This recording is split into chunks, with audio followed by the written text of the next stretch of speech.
Morning, sir. If you would, please tell us your name, spell your last name, and your position. My name is Judd Campbell, J-U-D-C-A-M-P-B-E-L-L. I'm a lieutenant with the Homicide Unit, San Diego Police Department. Thank you, sir. Can you tell us what happened overnight? Yeah, about 8:50 in the afternoon. Here at the 4500 block of Alvarado Canyon Road, officers responded to a report of a shooting. Upon arrival, they did locate two victims, appearing to be suffering from multiple gunshot wounds. Those victims were transported to local hospitals. Unfortunately, both of them did pass away. So only two people shot? Only two shot that we're aware of right now. Both of them, as I said, fatally shot. I don't have them identified right now. Best information I can give you is they both appear to be black males in their 20s or 30s. But I don't have any other information to release on them right now. Best information that we have is that there was some sort of gathering at the pool area of this apartment complex, and during that gathering, something happened and people started shooting. The initial information we got was that the possible shooters could be a black male in a red hoodie, possibly two black males in red hoodies. We're vetting through that right now. When officers arrived, there were a few people in the area matching that description. They were detained. We're vetting their involvement right now. After, there was also some information about suspects possibly running west. So we had the helicopter out here along with a great number of our officers checking that direction to make sure that we made a good faith effort to try and find the suspect out there. So was there more than one shooter? That's our understanding right now, is there is going to be more than one shooter. Like I said, we don't have a very good description, although we're working on that right now. But the initial description was one or two black males, red hoodie, possibly dark pants.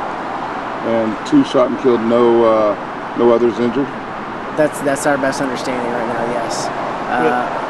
At last I checked, they were making sure, doing a second walkthrough through the complex, make sure that there were no stray rounds that went and hit anybody. But to my knowledge right now, it was just the two victims who were hit and unfortunately killed. We understand you have some people detained. Can you talk about that? Yeah, we have some people that were potentially matching the description when officers arrived here. They were detained. And as I said, we're working through their involvement right now. Can you give a number? I'm not exactly sure. There was quite a few people here when officers arrived. So I'm not exactly sure, but we do have some people up there detained. And as I said, we have the homicide unit here, and we're going to be working through whether or not they're going to be our suspects or not. How long do you folks expect to be here? I think we're probably going to be out here for the next 2 or 3 hours. At this point, we do have the trolley stop here shut down. We're going to be working with MTS to hopefully get that opened up as soon as we can, so as we can make it safe while also balancing out evidentiary concerns. And there's several residents that haven't been able to get back into their apartments. Yeah, we're also working on that with the management to try and figure out the best path, safest way to get them back in. Talk about the significant response this evening. Several agencies, several divisions from San Diego PD responded. Was this an active shooter response? No, this is the response you get when you have a shooting in a crowded area in an apartment complex. You need a lot of officers in order to look for wounded people, in order to search for a suspect. As you can see, this is a large complex. This whole area, there's a lot of people around. You didn't need the resources, and we're fortunate to have those resources and to have our regional partners who are willing to jump in and help us when we need it. Anything like that, sir? Was the scene contained to the pool area? Yes. Or, because I heard they were up on the second floor doing CPR and things like that. My understanding is they were at the pool area, and then it may have spilled into a stairwell. But I don't know where else it went. Like I said, that's something we'd be working through right now.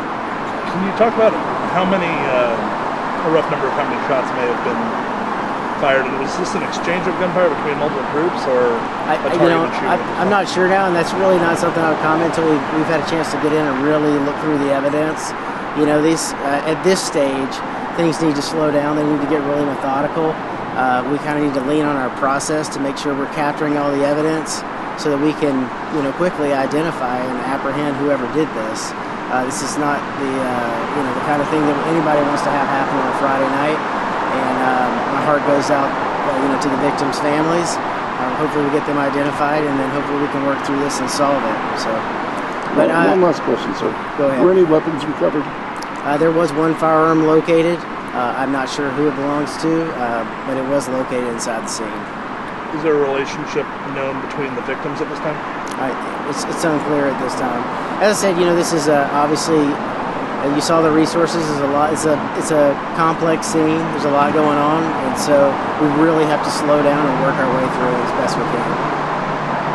Sir, thank you so much for your time. Thank you all. All right, take care.